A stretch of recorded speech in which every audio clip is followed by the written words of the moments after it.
രക്തസാക്ഷി പ്രമേയമല്ല അല്ലല്ല അത് നിങ്ങൾക്ക് അതിനെക്കുറിച്ച് അറിയാത്തതുകൊണ്ടാണ് നമ്മുടെ സമ്മേളനത്തിൽ അനുശോചന പ്രമേയം രക്തസാക്ഷി പ്രമേയം എന്ന് പറഞ്ഞാൽ പ്രത്യേകിച്ച് ആരുടെയും പേര് വായിക്കില്ല. അനുശോചന പ്രമേയത്തിൽ ആ കക്ഷി രാഷ്ട്രീയം നോക്കാതെ തന്നെ നിരവധി ആളുകളുടെ പേര് വായിക്കും. അത് നിങ്ങൾക്കൊരു തെറ്റിദ്ധാരണയാണ്. പാനൂരെ ബോംബ് സ്ഫോടനമെല്ലാം സംബന്ധിച്ച് നമ്മുടെ ആ ഘട്ടത്തിൽ തന്നെ ഞങ്ങളുടെ നിലപാട് ശക്തമായി വ്യക്തമാക്കിയതാണ്. ഇപ്പോൾ DYFIയുടെ യൂണിറ്റ് സമ്മേളനം മുതൽ മേൽപോട്ടുള്ള സമ്മേളനങ്ങൾ നടക്കുകയാണ്. ഈ സമ്മേളനങ്ങൾ നടക്കുന്ന സന്ദർഭത്തിൽ ആ കാലയളവിൽ ആ പ്രദേശത്ത് മരിച്ച ആളുകളുടെ പേര് വിവരങ്ങൾ അനുശോചന പ്രമേയത്തിൽ ഉൾപ്പെടുത്തും. സ്വാഭാവികമായിട്ട് പ്രാദേശികമായി നടന്ന ഒരു സമ്മേളനത്തിൽ ഈ മരണപ്പെട്ട അവരുടെ പേര് കൂടി ഉൾപ്പെടുത്തി വായിച്ചു എന്നല്ലാതെ അതിനകത്ത് പ്രത്യേകിച്ച് സംഘടന എന്തെങ്കിലും ഒരു തീരുമാനം പുതുതായി എടുത്തിട്ടില്ല.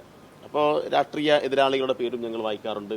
ഞങ്ങളുടെ സംസ്ഥാന സമ്മേളനത്തിൽ ഏതെങ്കിലും കക്ഷി രാഷ്ട്രീയത്തിൻ്റെ പരിഗണന നോക്കിയിട്ടല്ല അനുശോചന പ്രമേയം വായിക്കുക. അതൊക്കെ തികച്ചും പ്രാദേശികമായി അവിടെയുള്ള സഖാക്കൾ ആ നാട്ടിൽ സമ്മേളനം നടക്കുമ്പോൾ പേര് വായിച്ച കാര്യം മാത്രമാണ്. അതിനെ നമ്മൾ ആ കാര്യത്തെ എന്താ പറയുക അംഗീകരിച്ചു എന്ന നിലയിലേക്ക് വ്യാഖ്യാനിക്കേണ്ട ഒരു കാര്യവുമില്ല.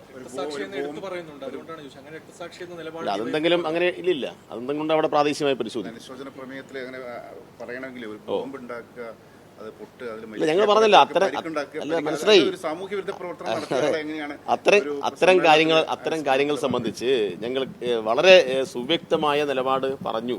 ഇപ്പൊ നമ്മളിപ്പോ നിങ്ങളെല്ലാം കണ്ണൂരിൽ പ്രവർത്തിക്കുന്ന ആളല്ലേ. ഇപ്പോൾ നമ്മുടെ എല്ലാം ഭാഗമായിട്ട് എന്തെങ്കിലും തരത്തിലുള്ള അത്തരം കാര്യങ്ങൾക്കുള്ള നേതൃത്വം നിങ്ങൾക്ക് കാണാൻ വേണ്ടി കഴിയും. ഒരു ഘട്ടത്തിൽ കേരളത്തിൽ നിലനിന്ന വിവിധങ്ങളായ പ്രശ്നങ്ങൾ ഉണ്ടായിരുന്നു. ഇപ്പം അതിനെല്ലാം ഒരുപാട് മുന്നോട്ട് പോയി. അപ്പോൾ പൊതുവിൽ സമാധാന അന്തരീക്ഷം ഉറപ്പുവരുത്താനും ജനങ്ങളുടെ സൗകര്യ ജീവിതവും മൊത്തത്തിൽ കേരളത്തിൻ്റെ വികസനത്തെല്ലാം മുൻനിർത്തിയിട്ടാണ് പൊതു രാഷ്ട്രീയം മുന്നോട്ട് പോകുന്നത്. അതിന് വിരുദ്ധമായിട്ടുള്ള എന്തെങ്കിലും ചില ഒറ്റപ്പെട്ട സംഭവങ്ങൾ പ്രാദേശികമായി ഉണ്ടായിട്ടുണ്ടെങ്കിൽ അത്തരം കാര്യങ്ങളെ തള്ളിപ്പറയുകയും തിരുത്തിക്കേണ്ടത് തിരുത്തിക്കുകയും ചെയ്യുക എന്നുള്ളതാണ് ഞങ്ങളുടെ നിലപാട്. അതിനകത്ത് പിന്നെന്താ അല്ല ഞാൻ പറഞ്ഞല്ലോ, അത്തരം കാര്യങ്ങൾ ഞങ്ങൾ ആരെങ്കിലും ഉണ്ടെങ്കിൽ അവരെ തിരുത്താൻ വേണ്ടിയാണ് നമ്മൾ ഉപയോഗിക്കുന്നത്. അപ്പം അത്തരം ഇല്ലില്ല, ഞങ്ങൾ അപ്പം തന്നെ തള്ളി പറഞ്ഞിട്ടില്ലേ. ഞങ്ങൾ ആ സംഭവം നടന്ന അപ്പം തന്നെ അതിനകത്ത് DYFIക്ക് ബന്ധമില്ല എന്നും അത്തരം കാര്യങ്ങളിൽ പങ്കെടുത്ത DYFIയുടെ ആരെങ്കിലും ഉണ്ടെങ്കിൽ അവരെ ഈ പ്രസ്ഥാനത്തിന്റെ ഭാഗമായി വെച്ചിരിക്കില്ല എന്നും പറഞ്ഞിരുന്നു. ഇതെന്താണ്, ഇതിപ്പോൾ നാട്ടിൽ സമ്മേളനങ്ങൾ നടക്കുന്ന കാലമായതുകൊണ്ട് ഏതെങ്കിലും ഒരു പ്രാദേശിക സഖാവ് ആ പേരെഴുതി ചേർത്താണ്. അതവിടെ വായിച്ചിട്ടുണ്ടാവും. അവിടെ എന്താണ് സംഭവിച്ചത് എന്ന് എനിക്ക് കൂടുതൽ അറിയില്ല. എന്തെങ്കിലും തെറ്റായ കാര്യങ്ങൾ അവിടെ ഉണ്ടായിട്ടുണ്ടെങ്കിൽ തീർച്ചയായിട്ടും ആ കാര്യങ്ങൾ പരിശോധിക്കും. അല്ല ഞങ്ങൾ അവരെ അപ്പം തന്നെ ആ സംഭവത്തെ തന്നെ തള്ളി പറഞ്ഞ പിന്നെ എന്താണ് ആ ചോദ്യത്തിന് പ്രസക്തി? പുതിയ നിലപാടില്ല. ഞങ്ങളൊരു സംഭവം നടന്നാൽ ആ സംഭവവുമായി ബന്ധപ്പെട്ട് അന്ന് തന്നെ ഞങ്ങളുടെ നിലപാട് വ്യക്തമാക്കി. ഞങ്ങളവിടെ രക്തസാക്ഷി ദിനം ആചരിക്കുകയോ അനുസ്മരണങ്ങൾ നടത്തുകയോ മറ്റെന്തെങ്കിലും അനുസ്മരണ കുറിപ്പുകൾ തയ്യാറാക്കുകയും ചെയ്തിട്ടില്ല. ഇതവിടെ നടന്ന ഒരു പ്രാദേശിക സമ്മേളനത്തിൽ സ്വാഭാവികമായിട്ടും ആ കാലയളവിൽ മരണപ്പെട്ട ആ പ്രദേശത്തെ ആളുകളുടെ പേര് വായിച്ചിട്ടുണ്ടാവാം, അതിൽ ഈ പേര് വന്നിട്ടുണ്ടാവാം. ഇത്രയേ ഉള്ളൂ. രക്തസാക്ഷി പ്രമേയമല്ല അല്ലല്ല അത് നിങ്ങൾക്ക് അതിനെക്കുറിച്ച് അറിയാത്തതുകൊണ്ടാണ് നമ്മുടെ സമ്മേളനത്തിൽ അനുശോചന പ്രമേയം രക്തസാക്ഷി പ്രമേയം എന്ന് പറഞ്ഞാൽ പ്രത്യേകിച്ച് ആരുടെയും പേര് വായിക്കില്ല.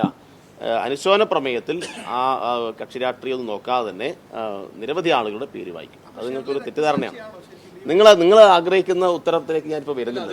നിങ്ങൾക്ക് എന്താണ് വ്യക്തത വേണ്ടത്? നിങ്ങൾക്കൊരു അന്ന് തള്ളി പറഞ്ഞ പിന്നെ എപ്പോഴും തള്ളി ആരും നിങ്ങൾ വ്യാഖ്യാനിക്കല്ലേ? ഒന്നുമില്ല. അല്ല അതെല്ലാം സംബന്ധം ഇല്ലല്ല. നിങ്ങൾക്ക് വേണ്ട എന്താണ്? നിങ്ങൾക്ക് വേണ്ടത് അന്ന് DYFI തള്ളി പറഞ്ഞു, ഇപ്പൊ DYFI അവരെ സ്വീകരിച്ചു, രക്തസാക്ഷിയാക്കിയിരിക്കുന്നു, DYFI ഒരു തെറ്റ് ചെയ്തിരിക്കുന്നു എന്ന വാർത്ത ഞങ്ങൾക്ക് വേണ്ടത്.